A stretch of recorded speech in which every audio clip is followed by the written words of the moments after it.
Welcome to Sounds of Sud. I'm your host, Jasmine. This podcast is for all the music lovers and anyone that wants to learn more about working in the music industry. Bringing you interesting insights and wild stories from DJs to festival organisers, we talk to all of the people behind the scenes that make the magic happen. So make sure to hit subscribe and I'll see you on the dance floor. Welcome, Nick, to Sounds of Sud, the podcast. How are you? I'm great. Thanks for having me. It's a cloudy morning here in Dublin, but yeah, thrilled to be joining you. Yeah, thank you so much. Sorry about the technical issues. I'll lead into why I've asked you to come on here in a moment. But do you just want to touch on a bit about yourself? So you're a DJ. You've also got your music company, Ni.Mu Music, which do you want to share where that came from, as we just talked offline a second ago? That's right. Yeah. So that kind of started way back when I was in college. I was so into music. I started DJing and I started running college parties for the colleges. And that sort of, they didn't really have a brand around it then. That whole unbranded channel sort of moved forward over the years, and eventually got a brand, Ni.Mu Music, which is literally just the first letters of my first name and the first letters of my last name, which a very smart marketing person decided was a good idea, and decided it would be an expensive idea for me to pay him to do that, to give me that idea and put a dot in the middle. So that's how it came about. We'll go obviously right into your story in a moment, but I asked you to join me on here because you are a very crucial part, in my opinion, of Defected Croatia, even though you don't actually work for Defected. So I came to Croatia this year. I found you through social media, and it's a very helpful service that you provide in that and cut me off if I'm saying it incorrectly, but you basically have created a community for all of the festival goers to share tips, tricks, advice, carpooling, airport transfers, and just a general helping hand to those who have never been before. Is that an accurate description? It is, and some other things behind the scenes that don't get seen too often, and as a liaison sort of in some ways between the community and the brand themselves. And not only for Croatia.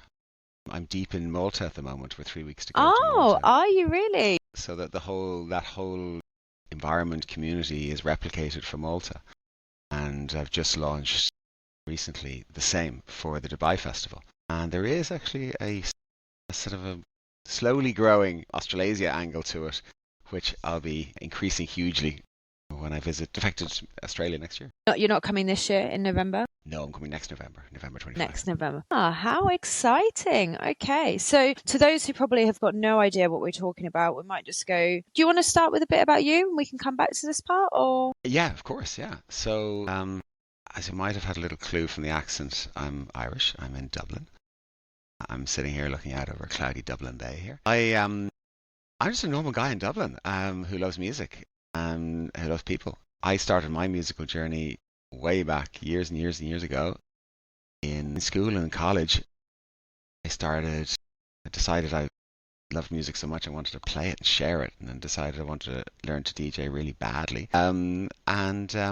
Through sheer accident, I was fortunate enough to get some gigs in college parties, and decided then I should make mixtapes, cassettes as they were then, for bars and try to sell them around Dublin, kind of hustle around bars and try to sell these things. And I did.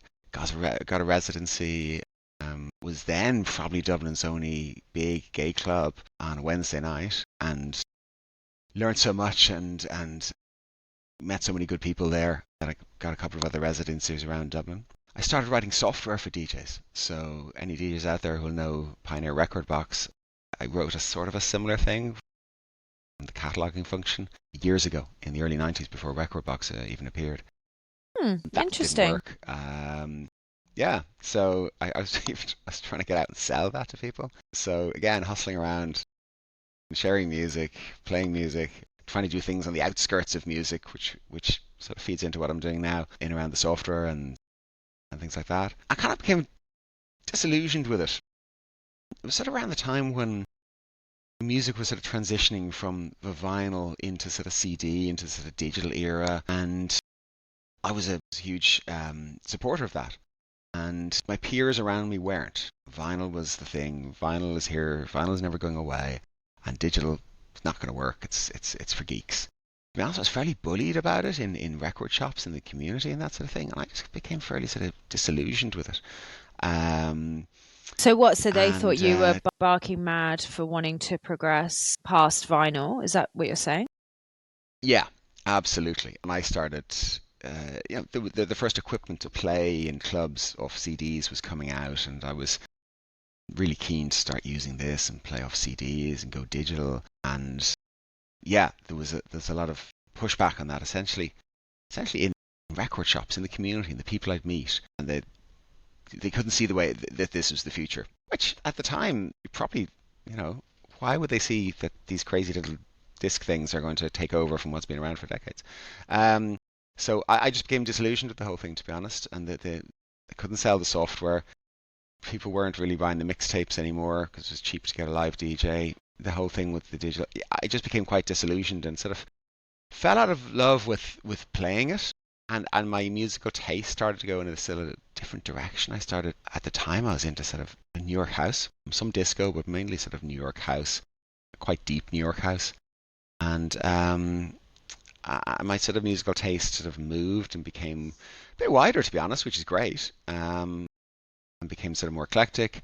Probably went into acid jazz and into more ambient music. I started producing my own music then, which is kind of my outlet at that point, and I was producing really ambient sort of music, way even more like no beats, just almost like soundscapes. Um, and that was my sort of outlet for a little while, and sort of petered out. And I sort of was in the wilderness for quite a few years of certainly listening to music, but not contributing to to the music scene, to anything around it. So you were very And that into sort it of from continued. sorry. I didn't realize there was a delay. So you were very into it from a young age, but then at what age did this happen where you had this lull and you took a step back? Probably from about sort of 96, 97. Um, I started going to Ibiza in 99. Um, and that sort of brought me back into it, but more from a partying side of things than a contributing and creative side of things. I was not the consumer, but I was, taking in the music rather than sharing it. And I was happy with that. That was the easy route. Go out to go to clubs, go out to Ibiza, party, not contribute at all, not give back, not be creative, and that kept me going for quite a while.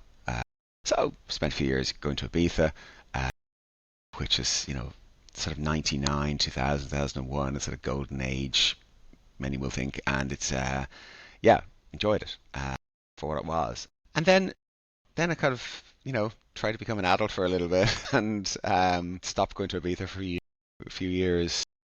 Wasn't being creative at all, listening to music, but yeah, I was kind of in the wilderness musically, creatively for a few years and didn't have a creative musical outlet. But back in sort of 19, a friend, sorry, in 2007, no, I'll go back further, 2015, I was at a party in Dublin. I'm filling in gaps. In 2015, I was at a party in Dublin. It was Defected's 15th anniversary.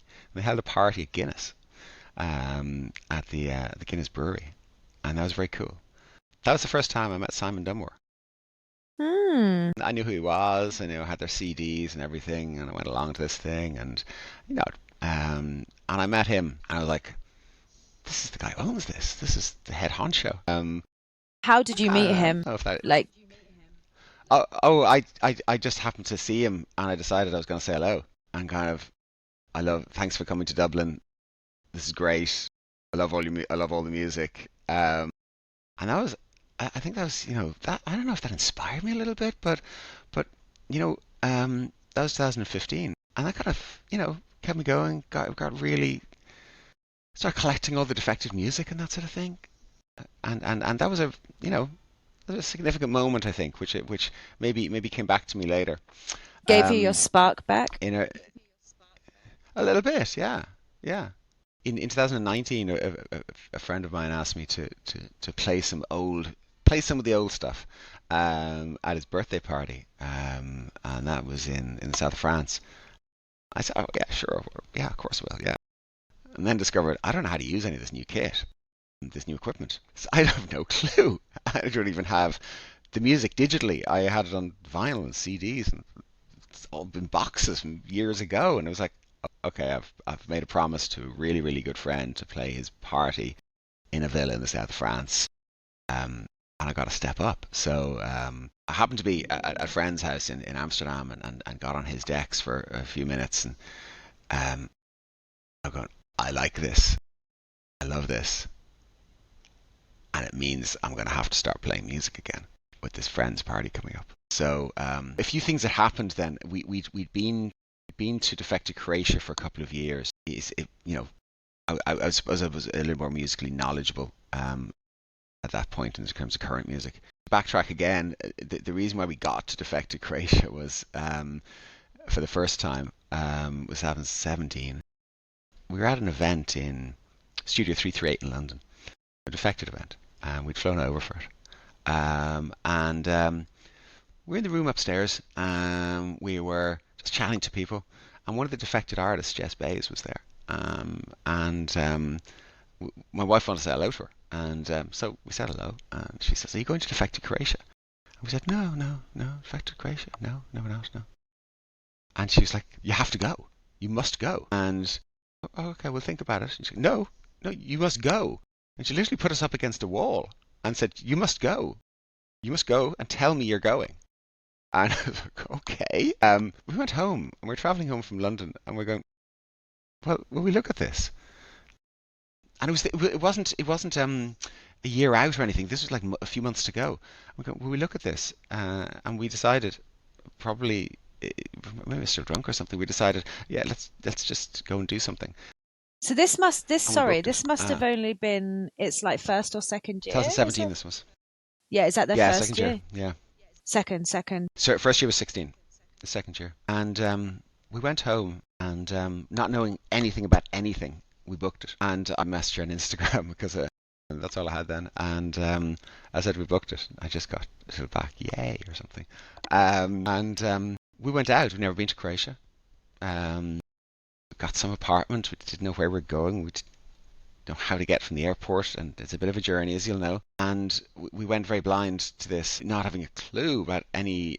It was the first time we'd been to a foreign festival, and we loved it.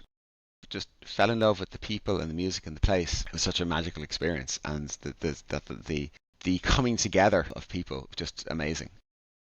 Came back, and I thought to myself, are we going to go again? I said, yeah, we're going to go again. And we met so many people out there that very first year. A WhatsApp group formed, and that was the kind of start. That was a very small WhatsApp group with a few dozen people who had met out there. And that was kind of the start of the community back in 2018. So parallel to this, I started playing music again. And that sort of fed into my whole brand and radio shows and everything, which we can talk about. But the Defected Croatia journey started from there in 2018 with a little WhatsApp group. And I didn't even create it. It was another guy created it, and we joined, and we were chatting away, and we became friends.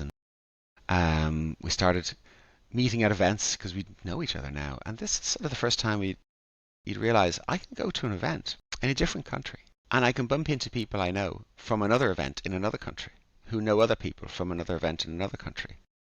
And these links and these relationships started. And it's a bizarre thing to know you can turn up in a space on a dance floor in a different country and meet people who you recognize and you've had connections with in a different country.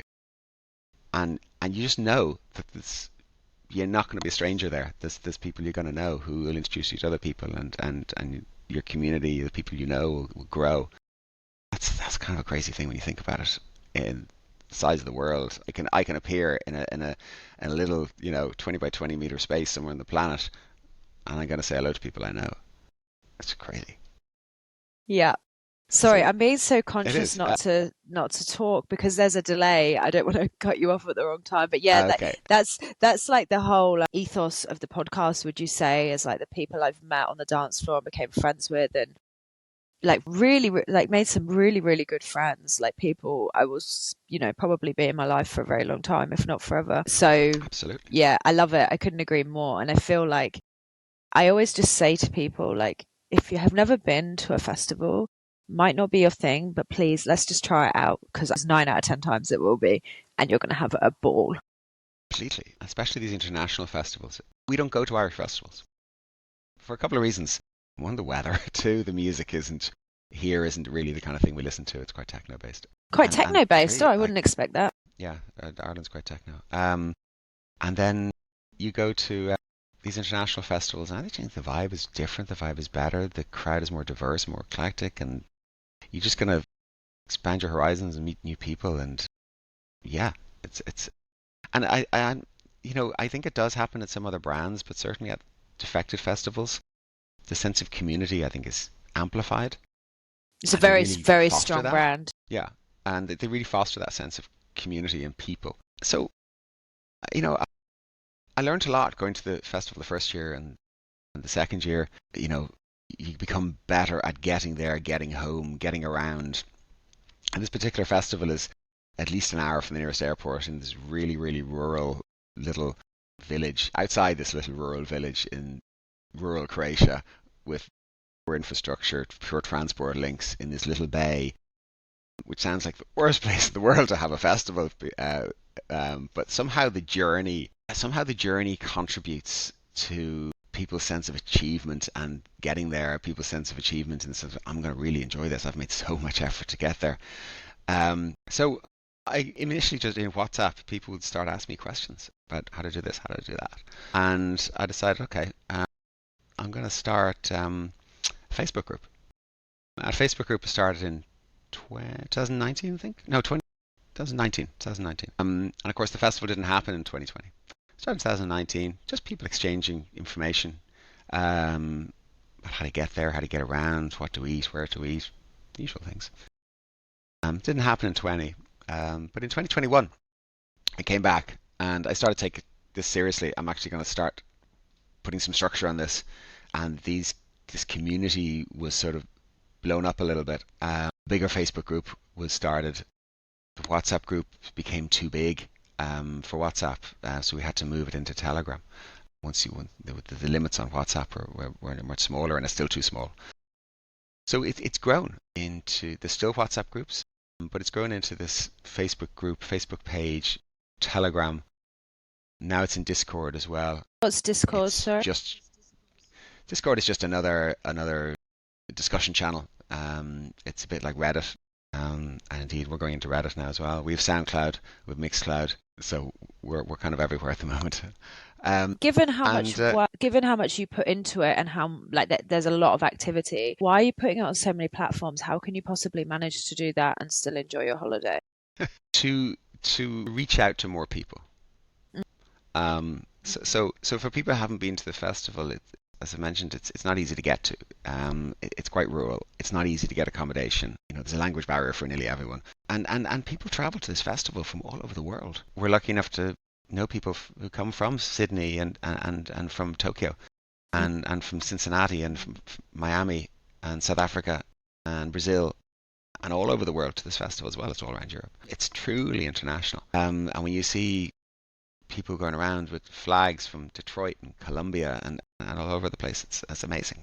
And many people, it's their first time to Europe, never mind to Croatia. So I started pulling together all this information. I started creating a way for people to get to the festival from the airport. Airport transfer sharing list. People traveling solo especially can share their transfer because it's expensive. And meet new people while they're doing it before they ever set foot in the festival. It's probably one of the festivals where the most amount of solo travelers are, I think. I've got relationships with transport providers to feed into getting people in and out of the festival. I've got relationships, sometimes fraught relationships, with local taxi drivers to help people get around because people stay in nearby villages. I've had relationships with both charter companies. I have a good relationship with a local accommodation agent to help people find accommodation in around. So a local accommodation agent, that company helps people. It's really difficult to get accommodation. And also, I think I saw some people in some sticky situations that were like there was live like when people's accommodation had cancelled, and that was super helpful. There's always, every year, somebody gets their accommodation cancelled. Some Yeah, Airbnb will cancel the accommodation and put it on booking.com for a high price, and it just happens. And people have saved up, worked hard, saved up, they're looking forward to it. And 2 days before, or we've read about people who've just turned up, as in this year, somebody turned up and the owner of the accommodation, the couple had split up and they booked through the husband, the ex-husband, and the ex-wife had let it out to somebody else and they were just on the doorstep. God. And yeah, now thankfully our accommodation agent stepped in, and also when it's happened before, the community is so strong. People will offer their sofas, their spare rooms in their apartments to help people, and people have just sofa surfed for the entire festival because they've been let down. The community is that strong. People will just reach out and help each other, or contribute to getting them somewhere else to stay. And that's such an amazing thing. Yeah, I think it It was really is. incredible. Sorry, I feel maybe I didn't phrase my question quite so right. So you've got the Telegram, which is the main group. Are you saying that you've gone onto these other platforms and then you direct them to Telegram?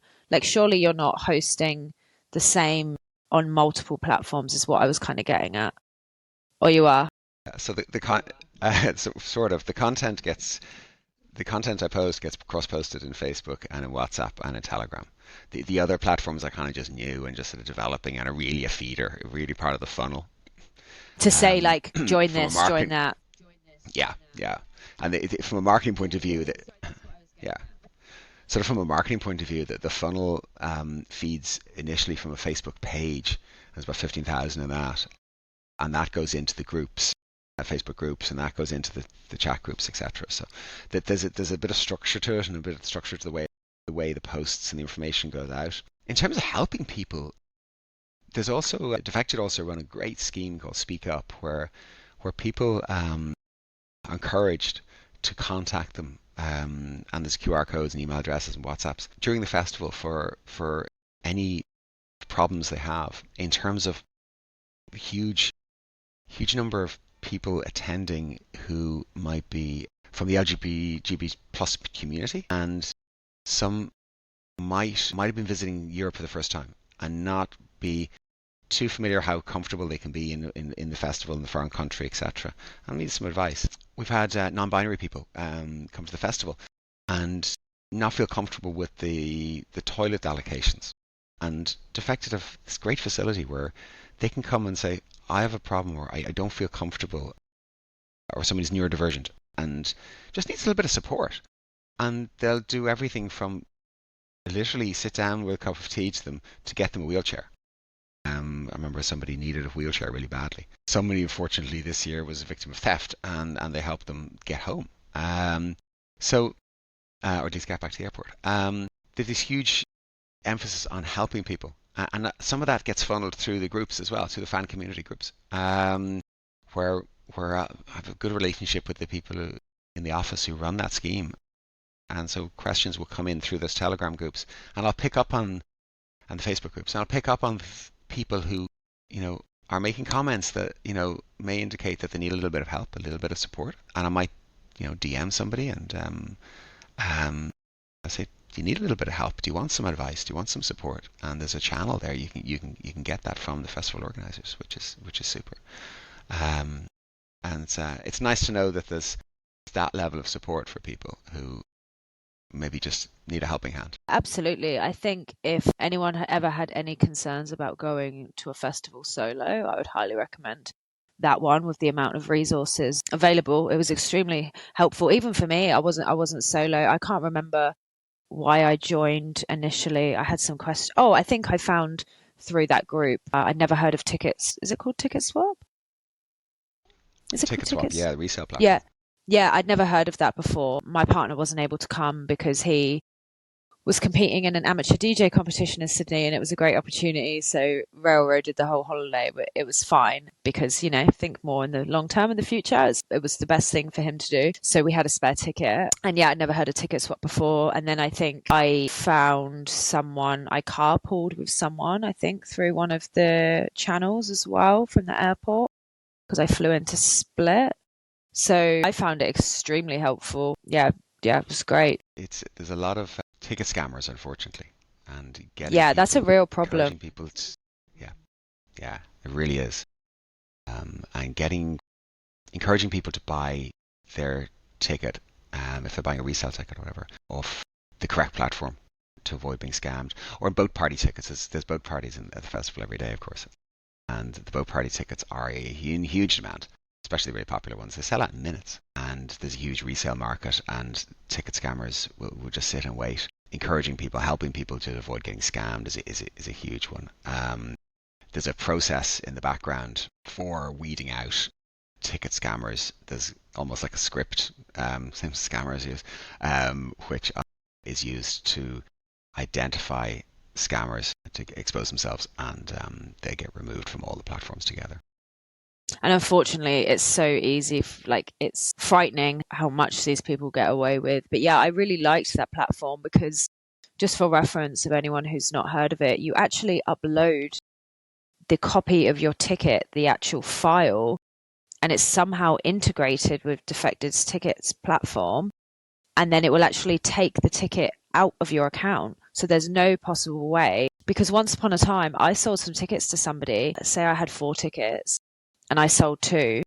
When I went to the event, I accidentally used the tickets that I had given to them. So then my tickets hadn't been used. And I saw them in there, and there's no phone service. It's at Olympic Park. It was to see Eminem years ago. And thankfully, the staff looked up the order and saw that my tickets hadn't been scanned. And I was like, I'm so, so, so sorry. I felt awful. Like, I might have unknown to scan someone unintentionally. But there is no way of that happening, especially if you've got a big group, 5 or 6 of you, and you want to sell one. It would be quite easy to send someone the wrong ticket. So it actually somehow is integrated and removes it. I thought it was brilliant. Such a good idea. There's complete peace of mind. It is, and it works. It's worldwide, and they've different integrations with different ticketing issuers. So ESOL, who are the ticket issuer for Defected festivals, they're integrated. So yeah, it literally cancels your ticket and issues a new one to the buyer. Yeah, brilliant idea. Ticket swap also is great. In this, you can set your own price as a seller, but you can't go above a certain limit. So it can't be used for just ripping people off. But you can lower your price if you want a quick sale, of course. So yeah, it's great. It's flexible. I've used it to buy and sell many times. It's really, really good, and it's approved by the festival. So, and I wish that festivals would go along that route of saying, listen, this is the resale platform we want you to work with, and we're working with them, and you can trust that. Rather than having people not knowing what they can do and who they can trust and what they can trust, and that ends up just people getting ripped off.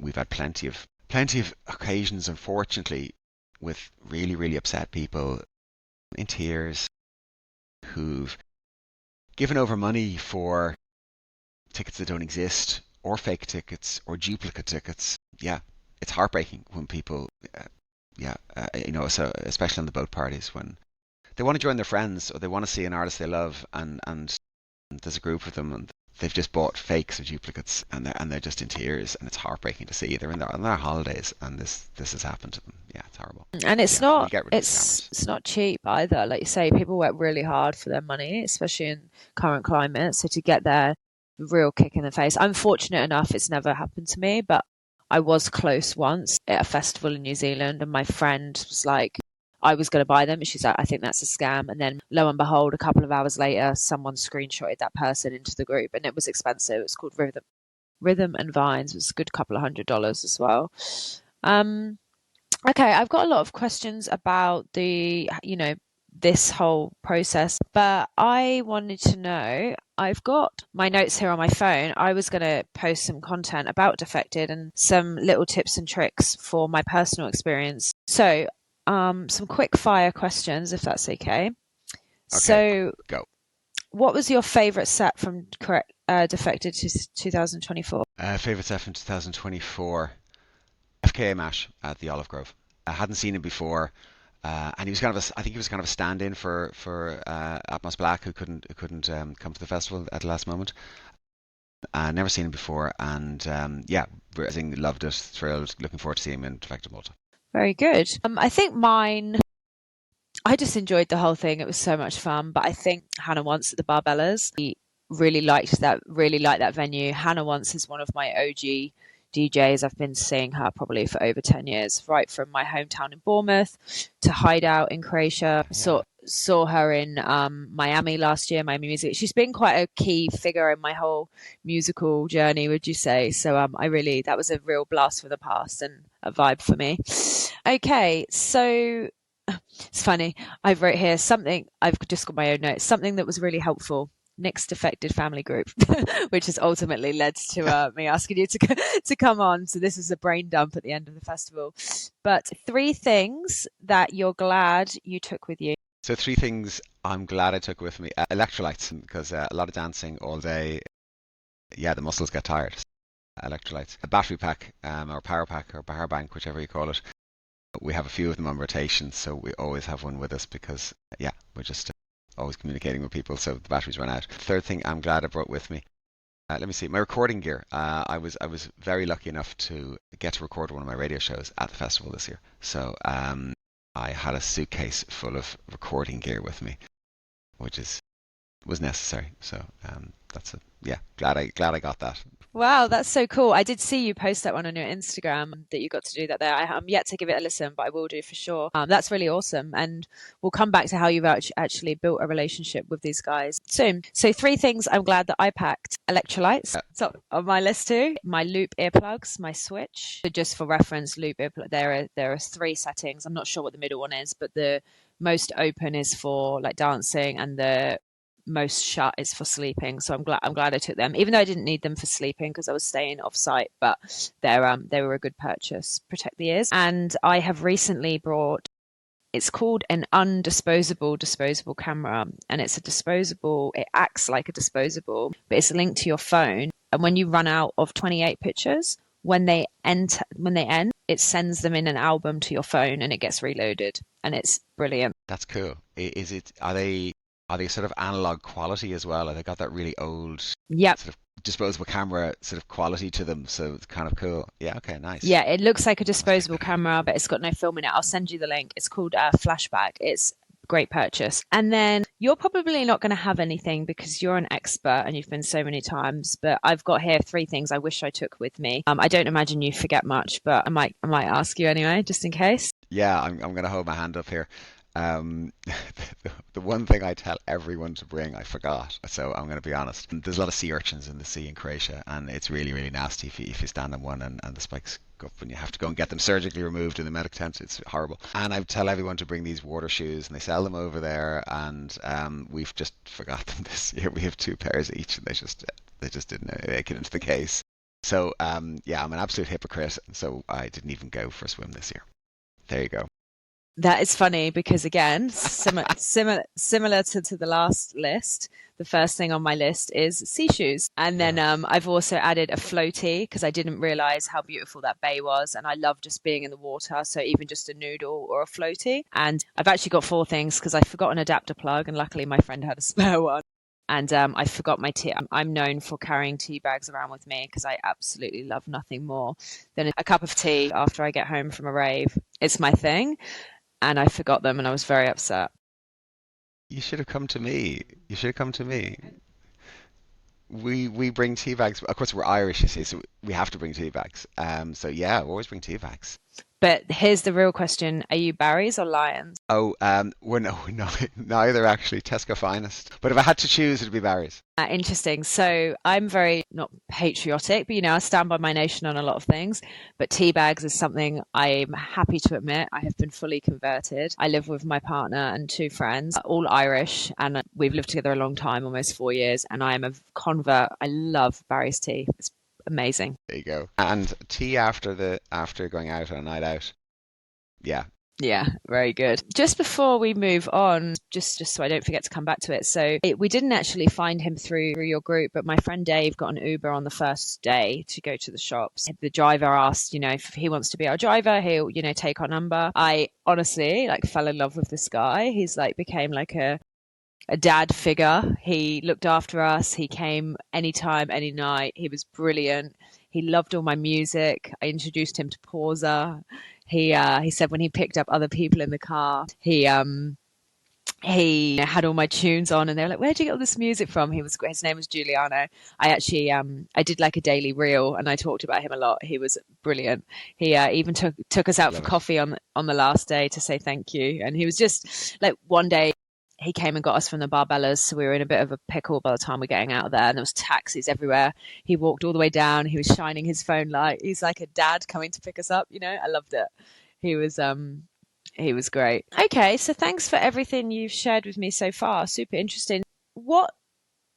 So from the night, so you got 97 till late 2000 and teens. I don't know how you'd refer to that. So what were you doing in that time? What was your day job, if you don't mind me asking? Were you fully out of music?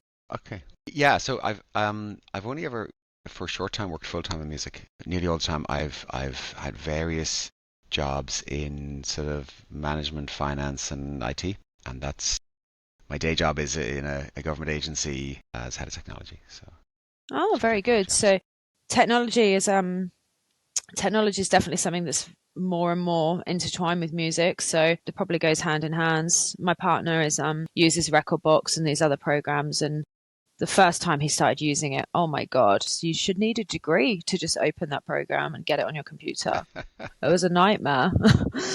Well, you should try Ableton. Yes, that's what he's going on to next. Apparently it's an absolute vortex in there. Yeah, it's a learning curve, all right. Yeah, I use Ableton to create radio shows. Yeah, yeah, it's not easy, but you put the work in, and what you get out creatively, it makes it worthwhile. Absolutely.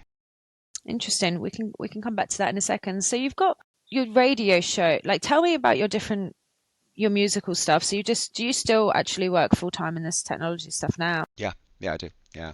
But you So mustn't get a lot of sleep.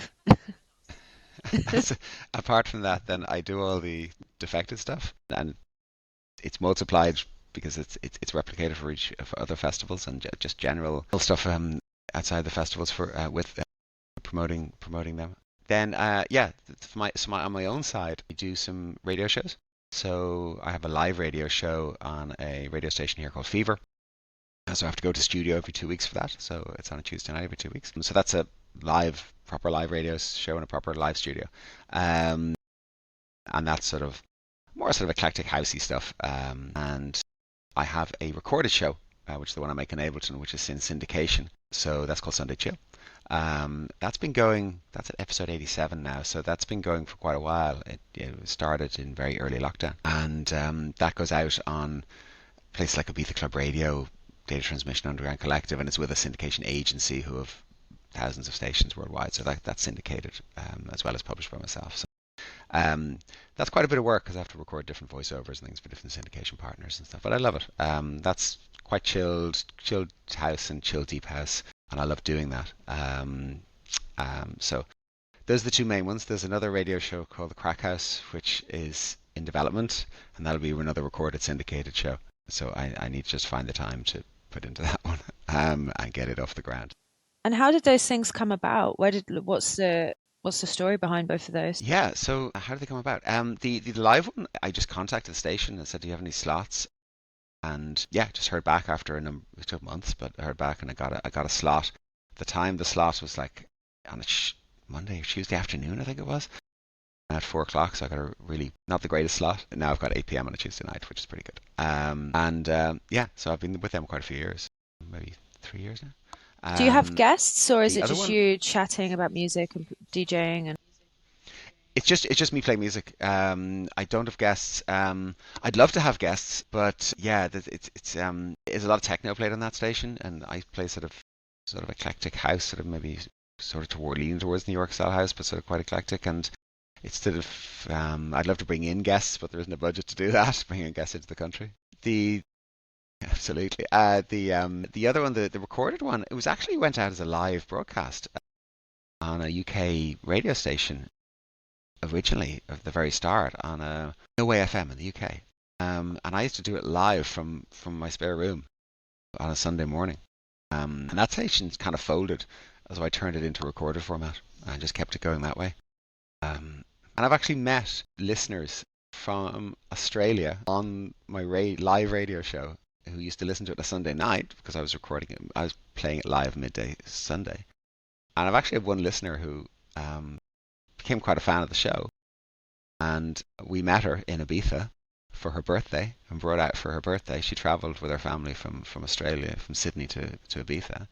And then she's since come to Defected Croatia. How cool. I love that. I love that. That's the main So, thing I love about music. But and how, we're going to visit her next year in Australia. that's when you said the friend you're coming to see. But I love exploring music and finding new things. But how did she even find it? It's quite a specific I've thing no from, idea. you don't know. You should No ask idea. her if she can remember. It was probably through one of the chat, music chat group or something. Actually, you know what? I think I do know. Actually, I think it was actually through a Twitch live stream during lockdown. I think I was cross broadcasting the radio show on Twitch at the same time. Yeah, that's it. She came in through Twitch. Twitch was great during lockdown. You met lots of good people. Yeah, I did. I've always loved music and I've gone to festivals since a young age. But for me, it was really since I've come out of lockdown and I've got that real appetite back for it, like for various reasons.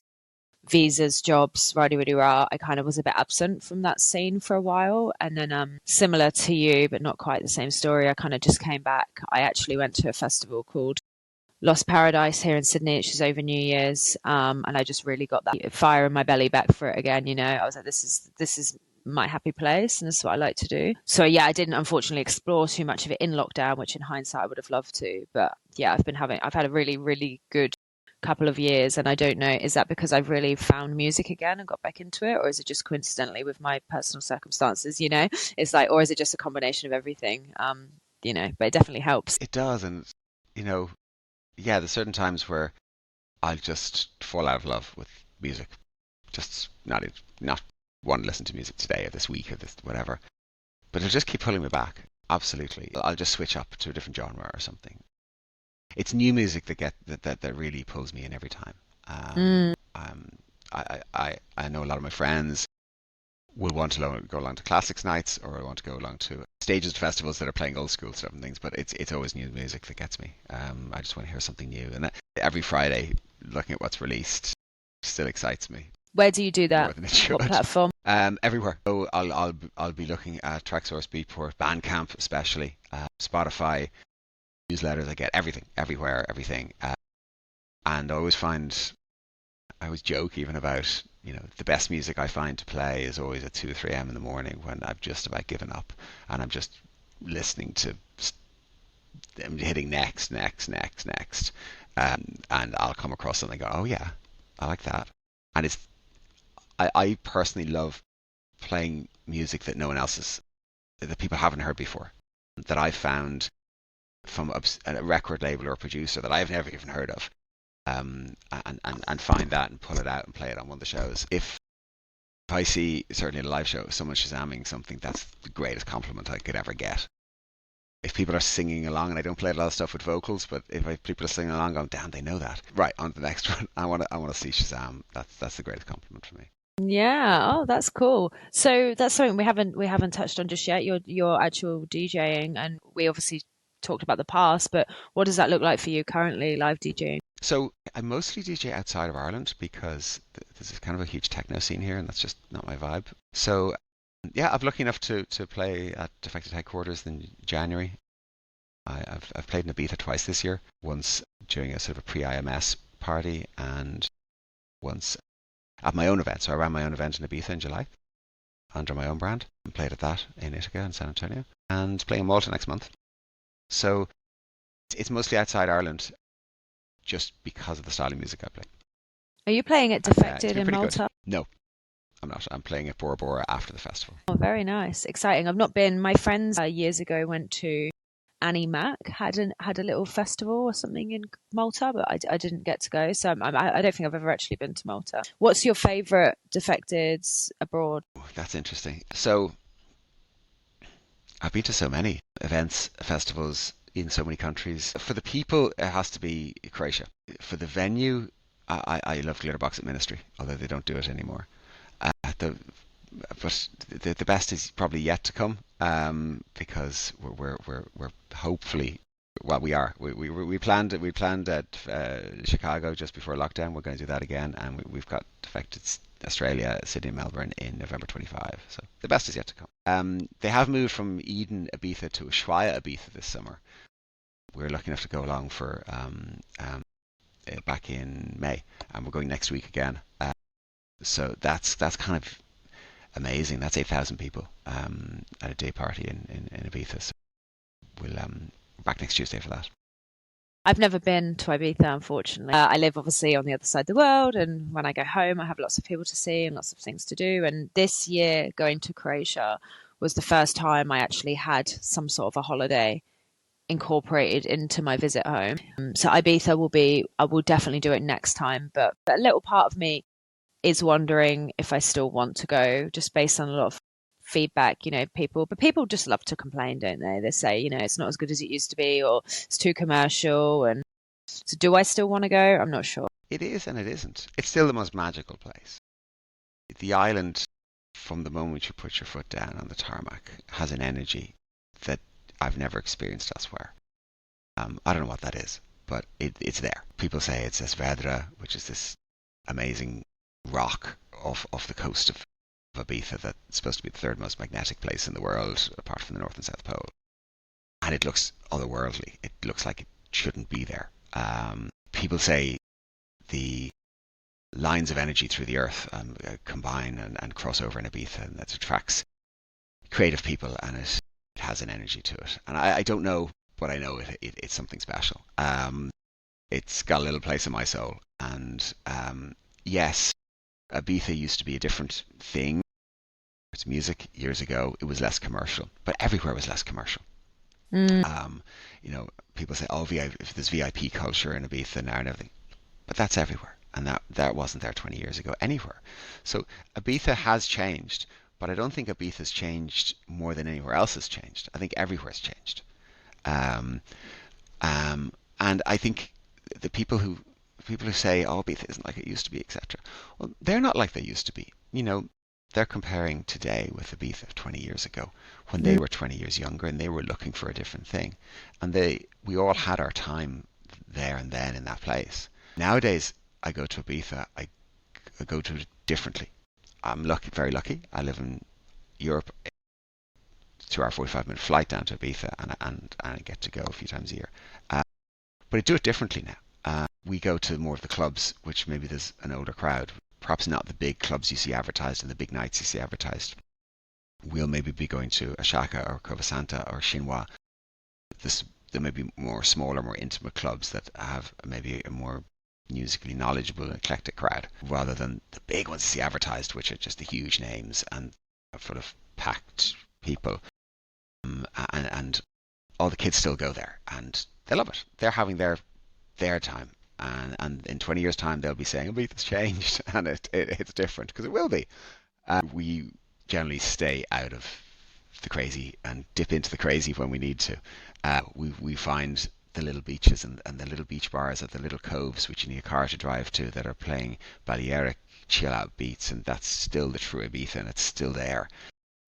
The wonderful eclectic shops and the bars and things in the old town. Yeah, it's still beautiful and it's still there, but it has changed and it will always change, and everywhere changes. And just roll with it and find what works for you. But it's still magical, and lucky enough to be going again next week. Yeah, definitely think that I still do want to go. For sure. I love what you're talking about. I wouldn't say I'm a spiritual person by any means, but I do. Energy is something that I believe in, and all of that kind of stuff. So yeah, that excites me. But one point you just made there. Oh, sorry. Do you want to go? They say when you go to Ibiza, you'll always go back. That the energy will bring you back, and I have no evidence for that, but yeah, it does. No one goes to Ibiza just once. But one point you were making before when you said about the kids or whatever. One thing that I particularly liked about Defected in Croatia was and you can obviously pass your own judgment because you probably got more exposure than me. I would say the average age was definitely over 35, 40, 30s. Yeah. One of the things, Late 30s. Yeah, one of the things I do is a feedback survey. So I do a fan community feedback survey, which goes into the Defected office to the the CEO and head director of events, and they take it seriously. One of the questions is that about how old are you? So I actually get a view on that. And you're absolutely right. Yeah, the age range is very broad. I've met people there who are 18. I've met people there who are just tipped over 70. But the average age range, I suppose, is probably 35 to 45. Yeah, and I loved it because whilst, I'm 31, some days I think I'm old, some days I think I'm young. I don't really want to be partying with 18-year-olds anymore. Pace and their way they engage with the music and what they're doing is just not really for me. But why would it be? I'm 12 years older. Whereas the mature crowd, I have friends, really, really good friends of mine in their 50s. I've always tended to get on with older people. There was a gay couple there. They've been married for 20 years. They're actually in my reel as well. They're an absolute vibe. They had matching outfits on every day. They were just awesome. I met a couple of two separate groups of people that they were their kids and parents. I'm yet to convince my dad, my auntie and uncle who have went to Ibiza recently. They like music and stuff, but they were a bit more well-to-do, I would say, and I've never really seen that side of them. They've agreed to come with us, and we're not going to be able to get back next year in 25 because obviously it is so far, but we're going to come in 26. I'm rallying the troops, and my auntie and uncle are going to come, and I just thought, how cool would that be? Because you can hang out a bit in the day, and if I need to go a bit more rogue in the evening, we can separate and come back together, and like everyone can enjoy the music. I just thought it was awesome seeing people there with their parents. I loved it. Absolutely, and I think the older crowd is probably more respectful of each other, and also just wants to get on and meet people, enjoy the music, and no drama. There's very little drama at that festival, and indeed the other ones they run as well. Malta's kind of the similar. Malta's a slightly younger crowd, but it's still got the same vibe and ethos to it. Yeah, it just older crowd works well for me. I still And has that always still been the love case meeting people of all ages. at Defected in Yeah, Croatia? it always has. Yeah, it always has, and I think it's probably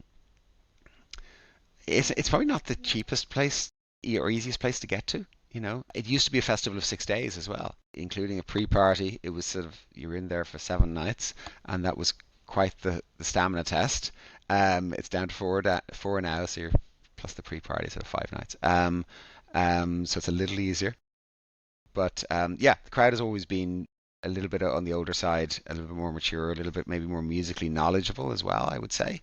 Um, yeah, I find a lot of festivals people are just going, oh, it's a festival, let's go, and not going for the music or just just go to a festival. I find at the Defected events, festivals, people are really musically knowledgeable and they really know who they're going to see and they're really open to seeing new acts and new artists and whatever. But they're there a lot for music, especially you see on the boat parties.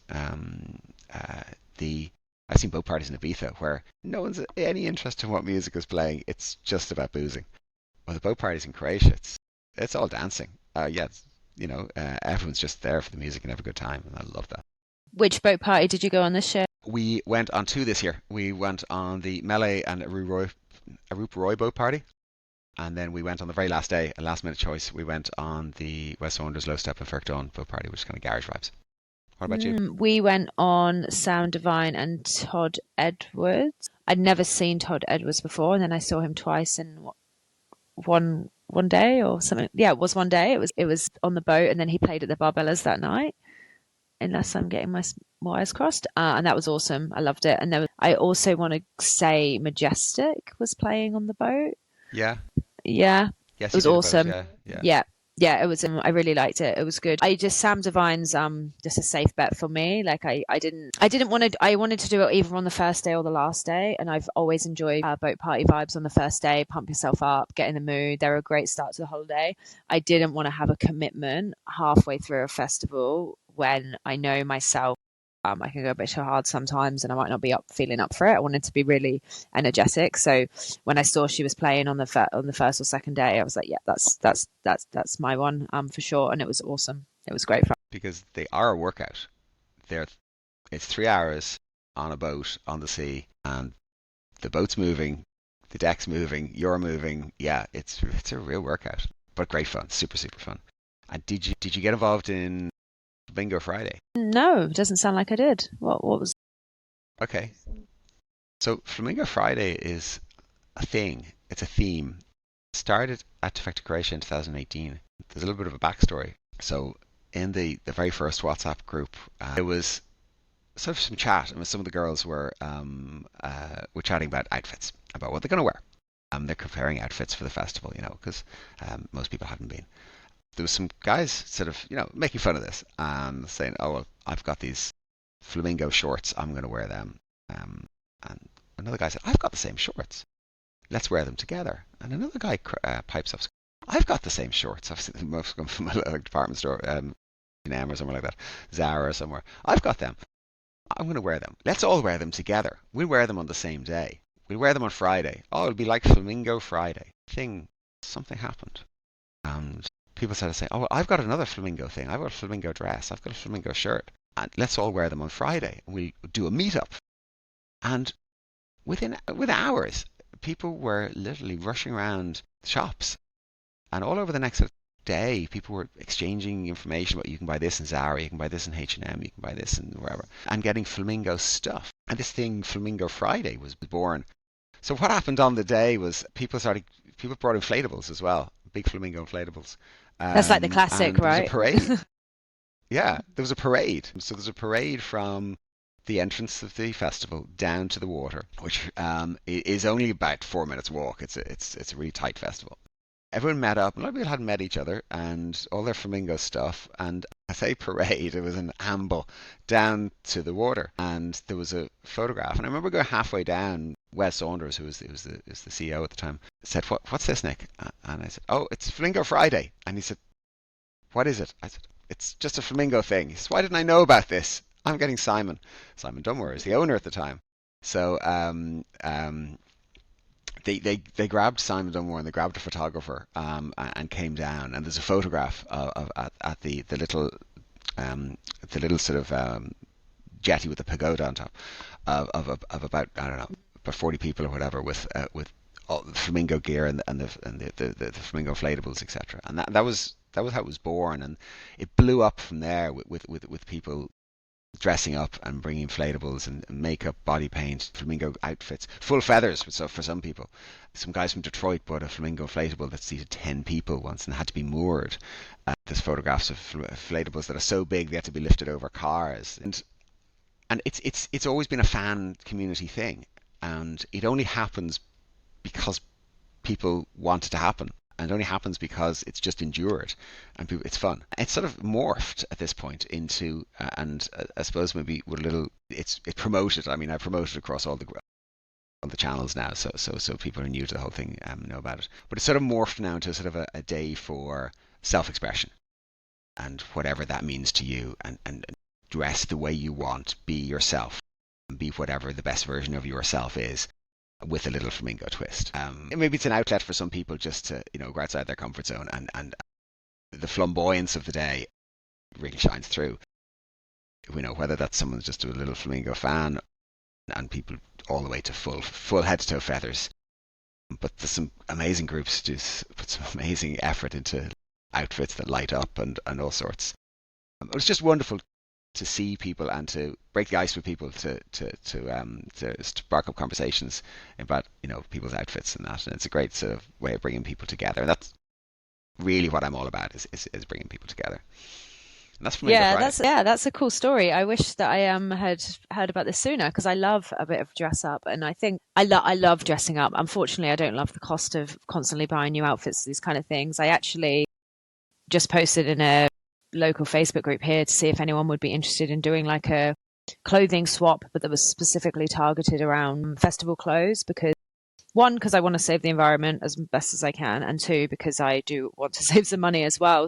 Hate to, I've got my wear out of things and swap it around, because I think that's one of the best things, like creative freedom at festivals. It's so much fun. But yeah, that's an awesome story. So when I come back in 2026, I'll be telling all of the people that come with me about Flamingo Friday. Flamingo Friday. So and it only happens there. It doesn't translate to other festivals because it was just born there and it just exists there. Just a Croatia thing. Yeah, that's awesome. So You've mentioned obviously Wes and Simon a couple of times, and funny enough, how you said about you spoke to Simon at an event in Dublin all those years ago. I actually introduced myself to Wes when I saw him. He was hovering around at the back of the Olive Groove. I think he was waiting to go on. I think he filled in for someone, and I just went and had a chat with him because I know the promoter that works with Defected in Sydney. His name's Matt from One Hit Agency. I wouldn't go as far to say as friends or anything like that. But I know him through the industry, so I just sparked up a bit of a conversation. It's good to introduce yourself to people. You never know what may come of it later down the track. So he was lovely, and I was also at Simon's last show. He had lots of last shows, but his last show in Australia at the time, he's like Elton John. Absolutely, yeah. So do you want to maybe touch on a bit about how you kind of got into a serious relationship with them, would you say? Obviously you started off as a super fan, but you now have a professional relationship with them, even though you're not technically affiliated. So how does that whole thing work? How did that all begin?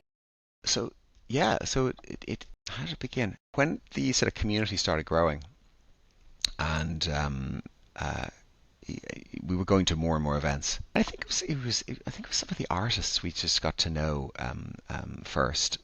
I remember back in 2017, the story about Jess Bays making us go to Defected Croatia, forcing us, and just getting to know a few of the artists from going to so many events. You inevitably see the same faces, and they see us, and we just got to know a few of them, and got to know, just recognised by a few of the staff who'd be always there. Just a gradual process of you get to be known by more and more of them. Once the sort of community groups started growing and becoming a little more structured, then sort of start having a little bit more of a formal relationship and be emailing the office. The way it works is, they'd have content they want to push out and promote and things like this, whether it be something to do with a festival or the Defected store, or something around safety at the festival and things like that. And they'd ask me to push that out through the groups. And going the other way, I do things like the feedback survey after the festivals, which goes back to them, which helps them improve. And they take that on, and we see improvements, which is great. They listen to the community, which is super. So it's just grown very, very gradually, getting to know them getting to know me and other super fans, and there's kind of a two-way sort of symbiotic relationship that's not formal in any way, but they really are in touch with the fan community and want to support the community and want to hear from the community. And I think that's kind of unique in the industry.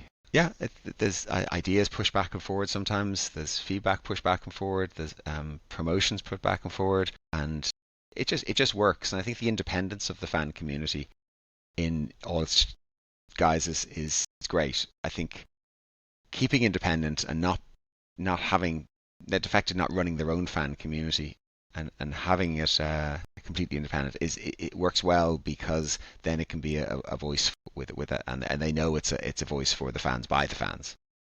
Yeah, and it will never get censored out, or it will never change its identity because it's and it's times I'll be asked for an opinion, and it's not always. If something isn't right, if something doesn't work, or if there is a problem with something, as there has been in things before, maybe a ticketing problem or something like that, I'm happy to say that, give an honest opinion on things, that something needs to be looked at, or something's really working really well, or that's not working well at all. We're fortunate in that they really do care, and that there's, for example, on ticket launch days, they might be in touch with me to find out what's happening in the community, and to find out, is the launch going well? Are there any problems? Because they really want to hear, and they really want to make sure people are having good experience. Yeah, I'll almost often be a conduit, somewhere in the middle, finding problems, people buying tickets, feeding that back into a WhatsApp group with some staff, etc., and helping people get the most easy experience out of going to their events, or buying the merchandise, or whatever it might be. So yeah, there's a good two-way relationship, and they really listen, and I think that's kind of unique. Yeah, definitely. I don't know many companies where someone who's essentially a very helpful fan would have a direct line to CEO. You know, like that's Yeah, awesome. It's awesome, and it's awesome that they great. actually take the feedback on board.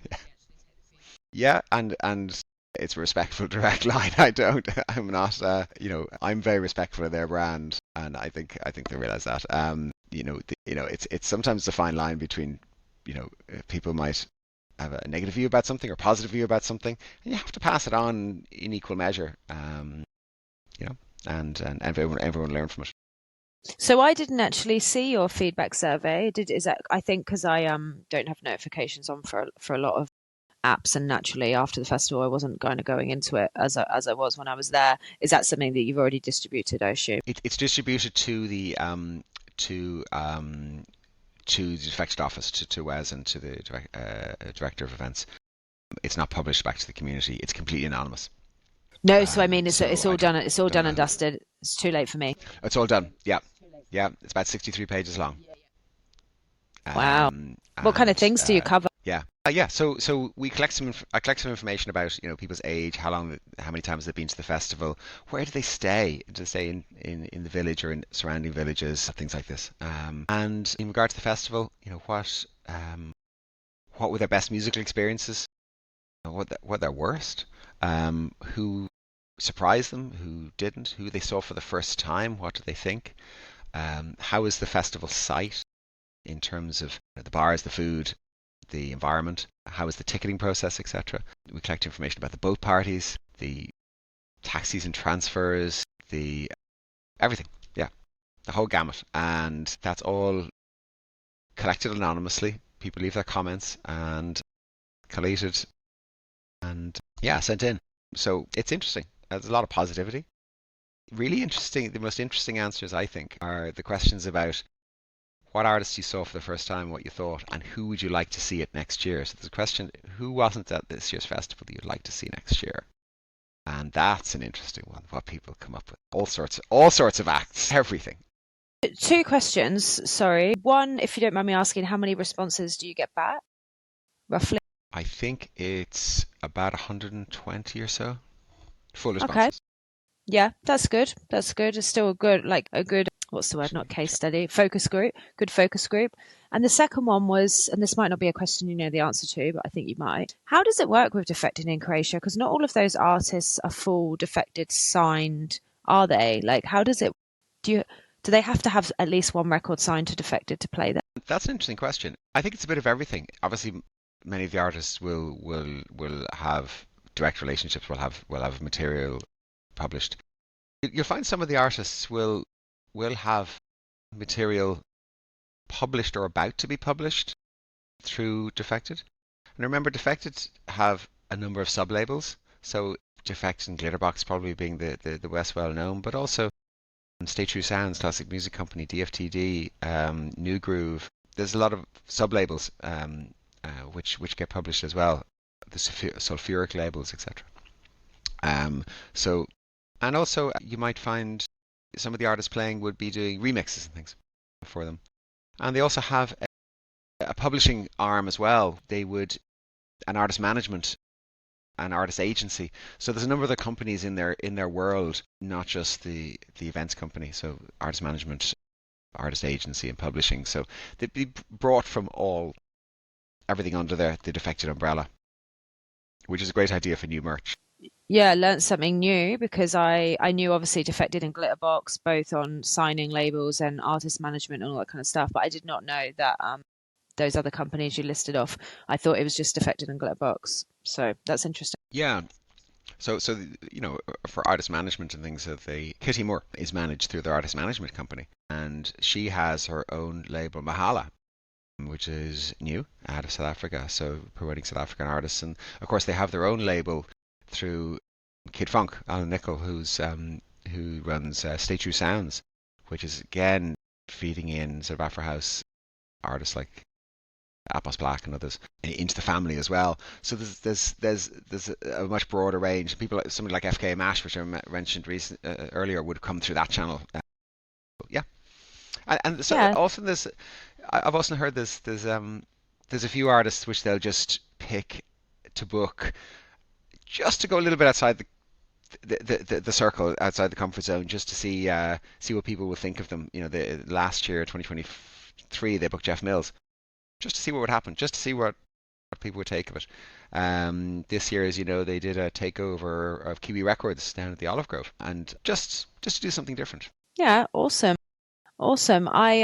Yeah, so many good nuggets of information. So is there anything else you want to touch on with either your relationship with Defected, the Defected Festival, any, words of advice other than joining your family group and the Telegram groups? And because it's extremely helpful, I would definitely personally recommend anyone that's going, especially for the first time, or even not for the first time, to join, because it's extremely helpful. So thank you for all of the effort you put in, by the way, like on behalf of myself and the whole community, I would say, because yeah, it obviously takes up a lot of your time, and it really is very helpful. And yeah, I'm sure a lot of people, as well as myself, really appreciate it. Yeah, I mean, the my whole ethos is to connect people through music. The community groups I run are more about people than music, to be honest.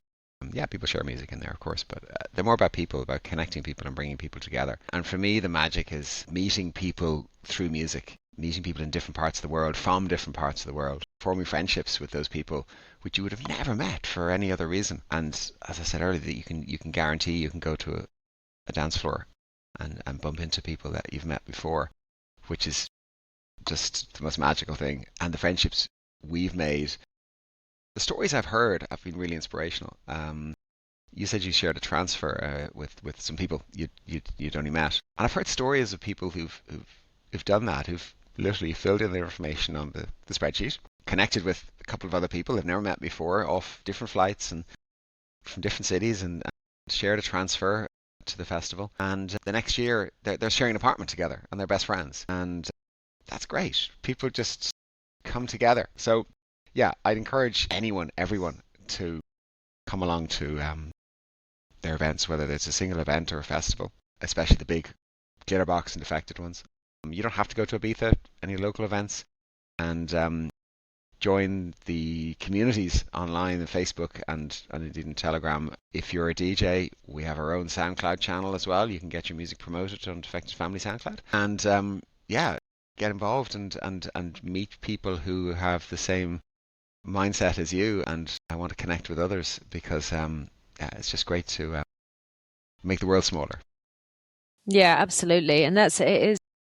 I've bumped into some people in some really strange places in my life, but yeah, the dance floor is certainly one where I have complete strangers that, like you say, you just see each other events, like event after event, and eventually one of you will spark up a conversation and say, what's the deal here? We're always bumping into each other, we've obviously got a similar interest, and you do become friends. So like, yeah, it's very interesting, the psychology behind it, how small the world really is, like 7 degrees of separation and all that kind of stuff. There's a guy we sort of know, and I can tell you where he's going to be in 4 years' time, 3 years' time, 2 years' time, 1 year's time, because he's a huge fan of Melee, and he's from Tokyo, and he's going to be at Melee's set in Defected Croatia next year. So I can tell you within a few meters where he's going to be in a year's time.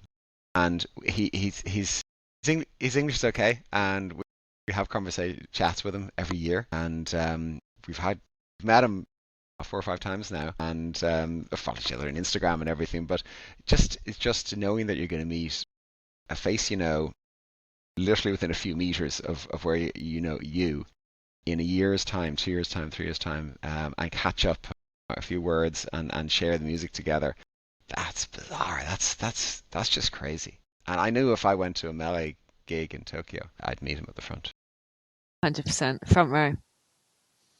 Yeah, absolutely. And we'll probably bump into each other in Defected Glitterbox Sydney in next year. Yeah, very good. Well, I'm very excited when people I know. Yeah, when you eventually do come over, and I'm sure anyone that either did or did not know about your platform who listens to this will also be keen to meet you. We'll have to do a little mini event before the event. We'll have to do pre-drinks somewhere and yeah, make a thing of it. Yeah, we can run an event. Let's do it. Let's do family fan community event. So what's in store for the rest of the day?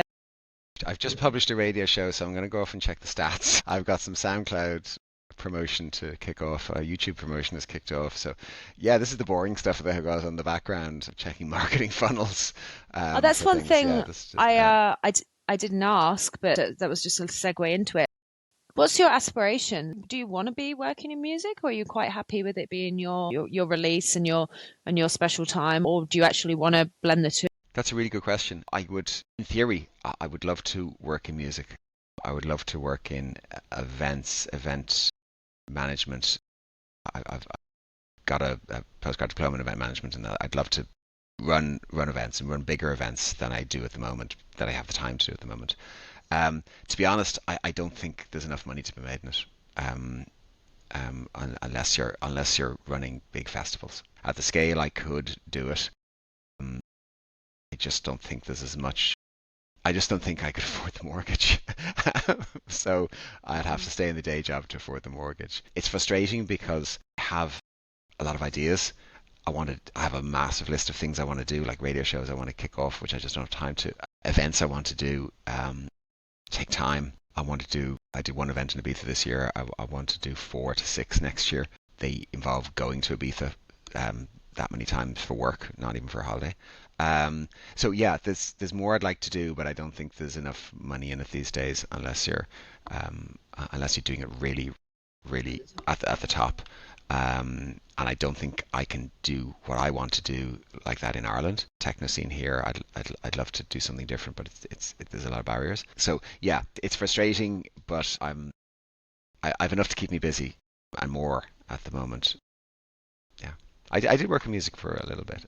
I decided to take 6 months off work and really concentrate on growing the Ni.Mu music brand, and did a lot of prep and pitches for different things. Yeah, but never got a few things off the ground, but not everything I wanted to. That's interesting though, and yeah, very interesting perspective, and definitely agree with you because it's what you want to do and how you get there. But look, you never know. You're on a pretty good path. You've got a lot going on. I just don't know how you have the time for everything. But you yeah, obviously have your hands full. And yeah, like awesome. I look forward to connecting with you and seeing where the future takes you, and definitely looking forward to Sydney next year. That would be awesome. To get you come out. So you'll come out for like for a big holiday. We are going to come out for a big holiday. Yeah, we're huge foodies, and we're huge fans of MasterChef Australia. So we've literally got a food tour doing Melbourne, then Sydney. I haven't been to Sydney before. I used to live in Sydney for nearly a year, but I've never been to Melbourne. So we're going to do Melbourne and Sydney, make a holiday out of it, do 2.5 weeks, and take in a couple of events while we're there. See some friends. Yeah, yeah. Very good. But yeah, on that note, Nick, thank you so much for your time. Apologies again for the technical difficulties at the No beginning. worries. Is there anything else you want to touch on before we finish up? No. I think we've had a pretty broad, pretty good conversation. I'll just maybe touch on a couple of the best moments I've had at these events.